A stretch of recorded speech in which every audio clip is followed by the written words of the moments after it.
Hello everyone. So today I'm going to be explaining the Physics Paper 2 and it's the higher paper to you. This is a paper from June 2018 and we'll go through every single question just to make sure that you understand properly. So if we look at this first question, a student investigates acceleration using gliders on air track and light gates. The air track reduces friction between the glider and the track to zero. Figure 1 shows the apparatus. So we've got a diagram of our apparatus here. The glider was released from rest and moved along the track. The mass hit the ground. Now this is important. It hit the ground before the card passes through the second light gate. And we've got to say which two statements describe the effect this would have on the glider. So if it's going to hit the ground, then the acceleration is definitely going to reach zero. Its acceleration would increase. Well, that's incorrect. The resultant force on it would decrease to zero. If the acceleration has reached zero, then that makes sense. Let's just read the last two just to make sure they're not correct. The resultant force on it would increase, so that's not right. And its speed would increase, so that's not right either. For the second part, it says the mass holder should not hit the ground before the card passes through the second light gate. Suggest one way the student can stop this happening. So we can either say move the second light gate closer to the first, or we could say we could shorten the string length.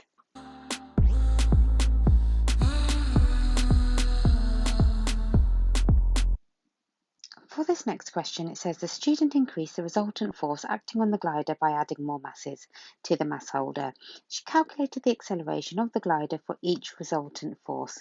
Each test was done 3 times and table 1 shows the results. So we have resultant forces at 0.2, 0.39, 0.59, 0.78 and 0.98 newtons.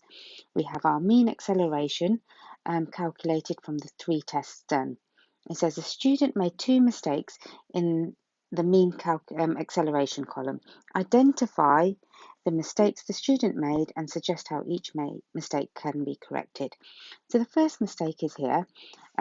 We shouldn't give a result to more than 2 significant figures because that's how we recorded our results in test 1, test 2 and test 3. And our second mistake is here because the mean calculation for the acceleration has included an anomalous result. If we have an anomalous result, it shouldn't be used in the calculation of the mean.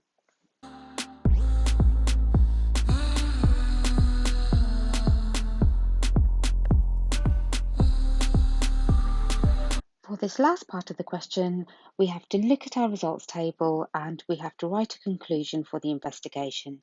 So looking at our results table, we can see that it is a positive correlation, which means that as the resultant force is increasing, the acceleration is increasing.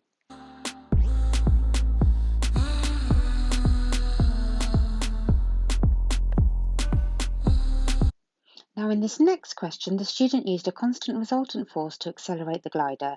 The student changed the mass on the glider and calculated the new acceleration. She repeated this for different masses of the glider, keeping the resultant force constant. And we have our results in table 2. So the question, which I've already plotted on the graph there, was to plot the results in figure 2 and draw a line of best fit. Now, once we've plotted these results, first of all, it's important to remember that all of the points have to be plotted within half a small square for you to get the marks for plotting your points. You then have to do a smooth curve of best fit. So you're not allowed to sketch, it has to be one smooth line or curve of best fit.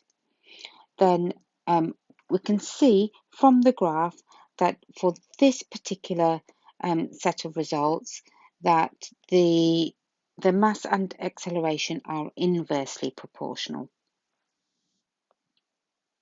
So like we said, we can see from the graph that for this particular set of results, the correlation is that it's inversely proportional. As the mass increases, the acceleration decreases.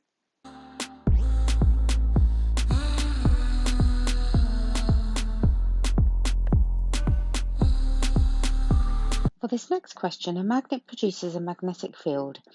Which diagram shows the magnetic field pattern around a magnet? So first of all, when we look at the diagrams, the correct magnetic field lines are shown by these two. However, we've got to remember that the field lines go from the north to the south. So the correct answer is this one here. Then looking at our second question, we've got figure 3, which shows 3 metal blocks. The blocks are not labelled. One is a permanent magnet, one is iron, and one is aluminium. And we've got to try and find out using another permanent magnet which block is which. So if we look at this question, using our permanent magnet, we'd be able to identify the aluminium purely because it would have no effect on the permanent magnet would have no effect on the aluminium. Then the iron would be attracted to the permanent magnet, but it would not be repelled. And thirdly, it would only be the permanent magnet that's attracted and repelled by the other permanent magnet. So let's get this down.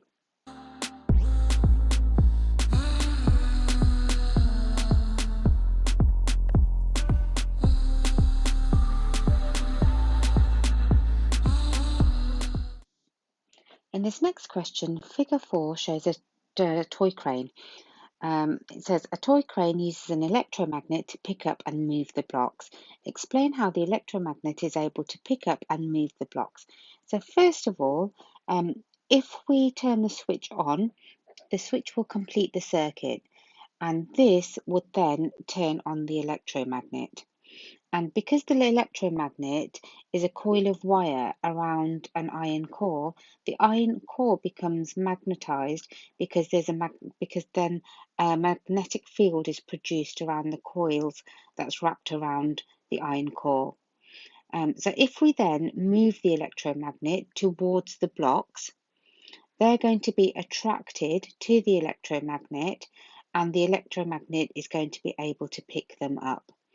And then when we switch the switch here off again, then what that means is the circuit is broken, so the electromagnet is then turned off, which means there's no more attraction between the blocks and the electromagnet, and they will fall and move to the position we want to put them in.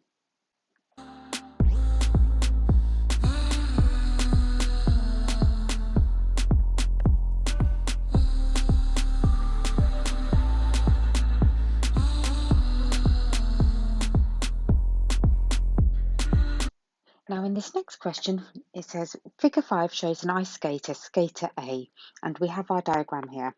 It says write down the equation that links mass, momentum and velocity. So this is just recall of you knowing the equations. So the correct answer is momentum equals mass times velocity.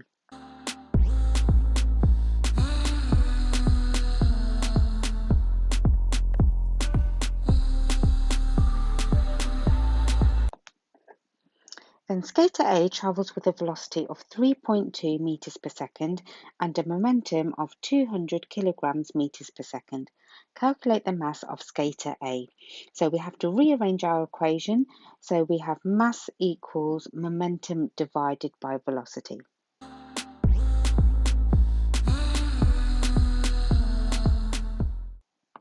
And if we put in our numbers, we would have 200 divided by 3.2 and 2 whole numbers. That would give us an answer of 63. Or you could put the answer of 62.5. Now in this next question, it says skater A bumps into another skater, skater B. Skater B is stationary. The skaters move off together in a straight line. Explain what happens to the velocity of each of the skaters. Use the idea of conservation of momentum. So the first thing here is that we need to explain conservation of momentum.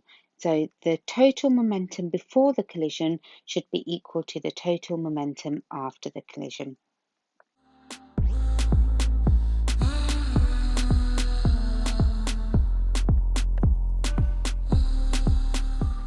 Now, the next key thing to remember is momentum is mass times velocity.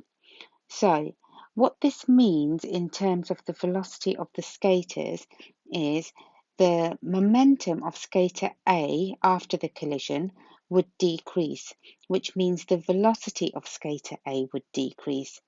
But because skater B was stationary to start with, the velocity and the momentum of skater B would increase.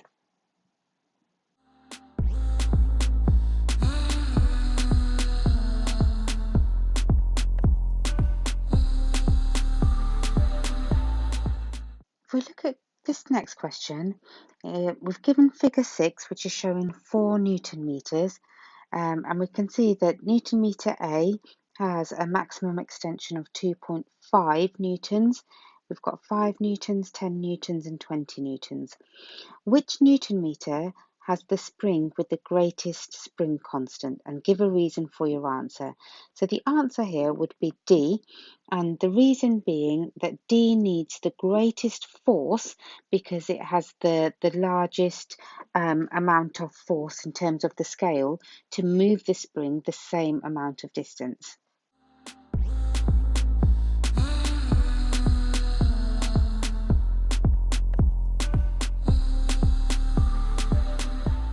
This next question, it says the Newton meter in figure 7 will give an error when used to make a measurement. So we've got to name the type of error and describe how this error will be corrected.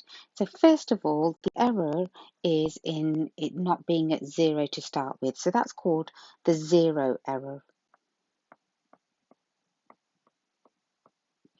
And the way that we correct this is simply we just adjust the Newton meter so it starts at 0.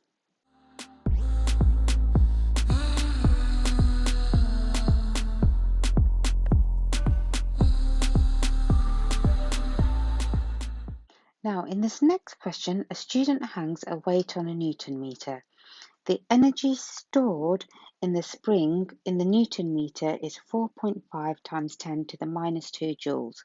The student then increases the weight on the Newton meter by 2 newtons. Calculate the total extension of the spring, and the spring constant is 400 newtons per meter. So, first of all, we would use an equation from the equation sheet that is given to you in the exam, and it tells you that the elastic potential energy is a half spring constant times extension squared. So putting our numbers in here, we have our elastic potential energy, which is the energy stored. So we're saying 4.5 times 10 to the minus 2 joules is 0.5 times the spring constant, which is 400, times our extension squared, and that's the initial extension that we're trying to work out. So 0.5 times 400, that would be 200 times extension squared is 4.5 times 10 to the minus 2 joules. And if I rearrange that to get extension squared, we would have 4.5 times 10 to the minus 2 divided by 200. And so to work out our extension, we would square root our answer there.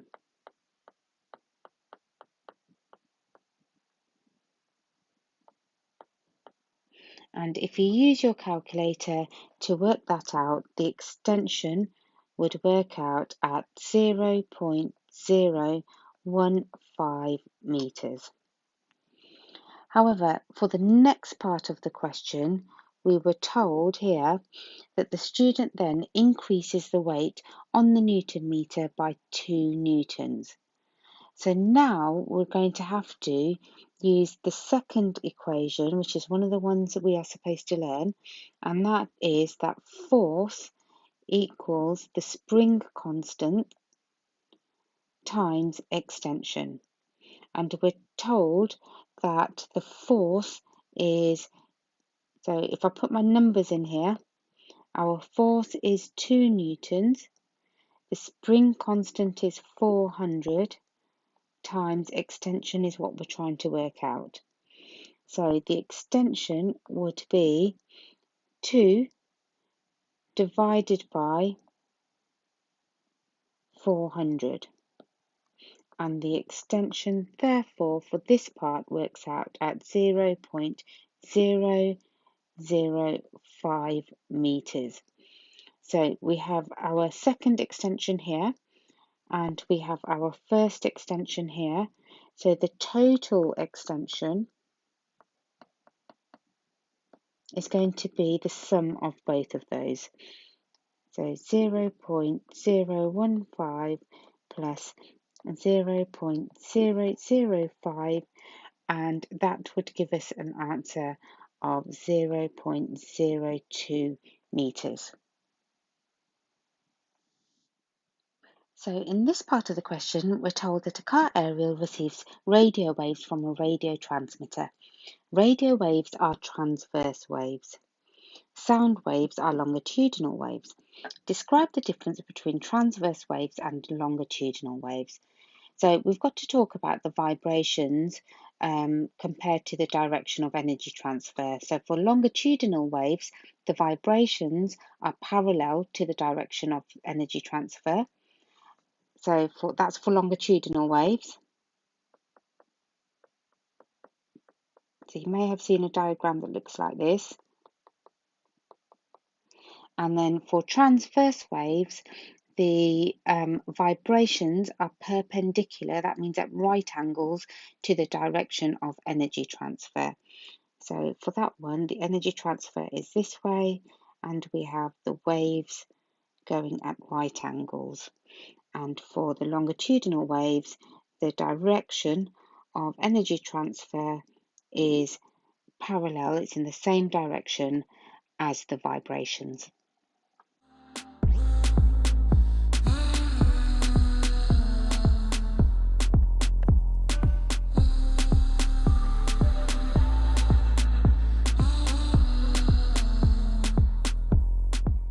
So for the next part of the question, we're told that radio waves have a frequency of 4.8 times 10 to the power of 9 Hertz. The wave speed of an electromagnetic wave is 3.0 times 10 to the power of 8 meters per second. And we've got to calculate the wavelength of the radio waves. And we've got to give our answer to two significant figures. So the equation that we use is wave speed is frequency times wavelength. And that therefore gives us that the wave speed, so 3.0 times 10 to the power of 8 equals the frequency, which is 4.8 times 10 to the power of 9 times our wavelength. And if we rearrange that, then that gives us the wavelength is 3.0 times 10 to the power of 8 divided by 4.8 times 10 to the power of 9. And if we calculate that out, we get an answer of 0.0625 meters. Now, the key thing now is to get that last mark, we've got to give our answer to two significant figures. Now, because the third significant figure is 5, we would round up to 0.063. And if you don't give your answer to the significant figures that's been asked for, you would lose a mark at that end part there. For this next question, we've got to describe how the radio waves reaching the car aerial produces signals in the electrical circuit of the car radio. Now, we've got to be quite precise because it's worth 3 marks. So to get the first mark, we would have to say that the car aerial is going to absorb energy from the radio waves. To get the second mark, we would need to say that the electrons in the car aerial are made to vibrate due to this. And then to get the third mark, we would say that the vibrating electrons create an alternating current in the car aerial.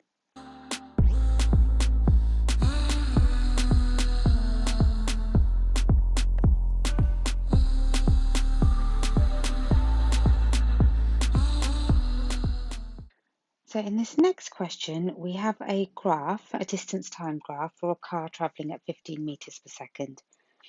And we're told that when the driver is tired, his reaction time increases from 0.5 seconds to 0.82 seconds. Determine the extra distance the car would travel before the driver starts braking. So what we can do is we can use our graph to draw our distance at 0.5 as our first time. Then if we look at that, that gives us a distance of 7.5. And if we do the same using our ruler at 0.82, so that's just one square, small square after the 0.8, and then we draw our line across.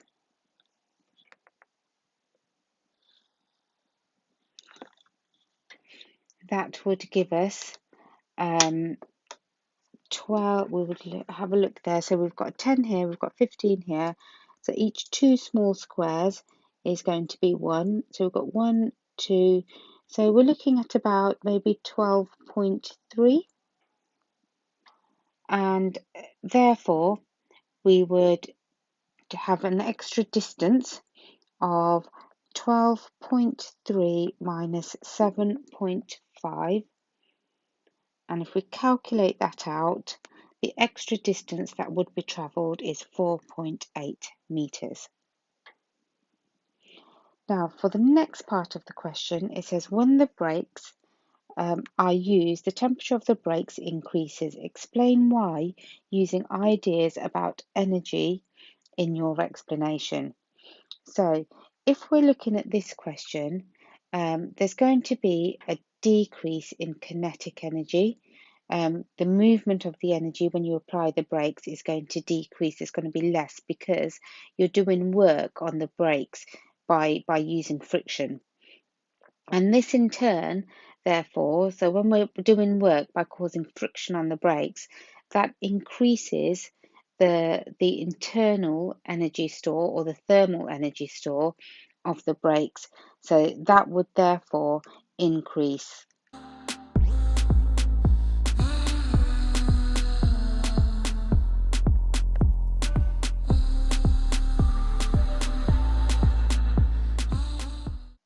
For this next question, it says a lorry travels 84 metres with a constant acceleration of 2 metres per second squared to reach a velocity of 19 metres per second. Calculate the initial velocity of the lorry, and we can use the physics equation sheet to help us. Now, when we look on the equation sheet, the equation that we are going to use is v squared minus u squared equals 2as. And if we input our numbers from the information given, that would give us v squared, so 19 squared minus u squared equals 2 times acceleration, which was 2, times the distance, which was 84 metres. Now, what that therefore means is that 19 squared minus u squared equals 336. So if we rearrange that, we could have u squared equals 19 squared minus 336, which means u is going to be the square root of 25. So if I calculate this part out, it ends up being 25. And the square root of 25 is 5 metres per second. Now for this next question, we've got to describe the relationship shown in figure 9, which is the graph of thinking distance, braking distance and stopping distance. And we've got to include factors which would affect the gradient of the lines. Okay, so if we look at our graph, first of all, we'll take one at a time and look and see what it is that affects these different parts. The first part that we're going to look at is to do with the thinking distance. So that's the lower graph here. And we can see that as the speed increases, the distance that the car travels before it stops also increases, so it's directly proportional. The kind of factors that will influence the thinking distance would be anything that's going to influence your reaction rate. So those would be things like the use of drugs, the use of alcohol, if the person is tired or not. Then, if we look at our second graph, which is the braking distance, we can see that as the speed increases, the distance travelled before the car actually stops when you apply your foot on the brake also increases. However, this isn't a directly proportional graph. It's increasing at a greater rate with increasing speed. And the kind of things that will influence the braking distance would be things that are to do with friction. So, for example, if you have poor brakes, when the brakes are applied to the tyre, they're not going to stop the wheels as fast as they should do. If your tyres are in a poor condition, they're not going to have as good as a grip on the road as they should do. If the roads are wet or icy, again, it's to do with the friction between the road and the tyres.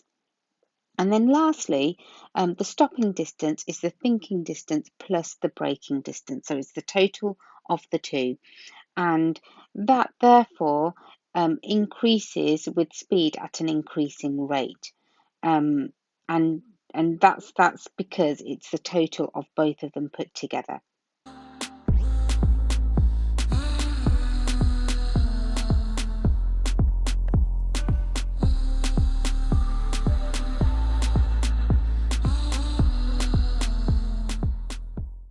Now, in this question, we've got figure 10, which shows horizontal forces acting on a man swimming in the sea.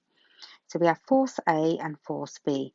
Describe the movement of the man when the resultant horizontal force is zero.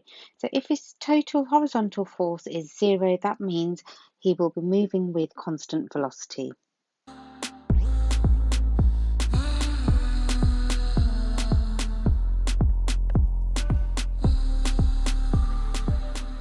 The second part of the question, it says the man increases force A. Explain what happens to force B and to the movement of the man. So if we increase force A, to start with, the man's going to start to accelerate. It's going to move faster. But then the friction will then start to increase as well until A and B are equal again. And when they're equal again, that means his resultant force is zero. So he's moving with constant velocity again, but the constant velocity now would be higher than the constant velocity before.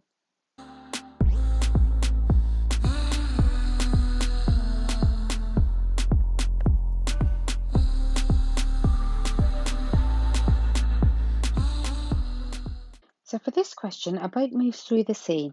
There is a 3,000 Newton force to the west of the boat. There is 1,000 force to the south of the boat. Determine the magnitude and the direction of the resultant force of the boat. And we've got to draw a vector diagram.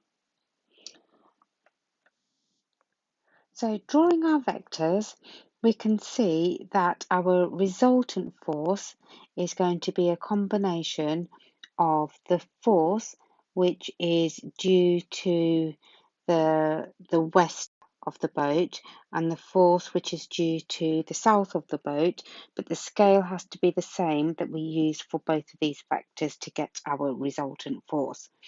Now, to work out the resultant force, there are two ways of doing this. Either you can use this as a scale drawing, in which case, if you have an answer of 3,000 newtons, that would be allowed. Or we could use Pythagoras to work out the resultant force. And in any case, then a resultant force of anything within the range of 3,100 newtons to 3,200 newtons would be accepted. But remember, this is a vector, so then we would also have to give the direction of the resultant force. And the direction of the resultant force, if we measure it, is actually 252 degrees clockwise from north. So that's that way.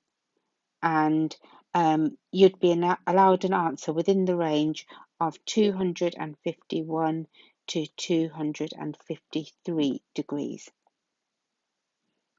Now, for the next question, it says the force to the south on the boat increases. What effect does this have on the resultant force of the boat? So, if the force towards the south increased, firstly, the resultant force would have a bigger size. So, the size of the resultant force would increase, and the direction that the boat is moving would change more towards the south.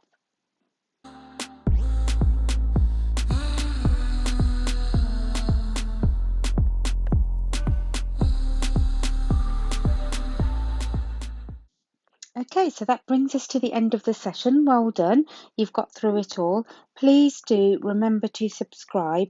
What that will do is it will give you easy access to all of the new content I'm adding on a frequent basis, including chemistry and biology papers that will be added soon.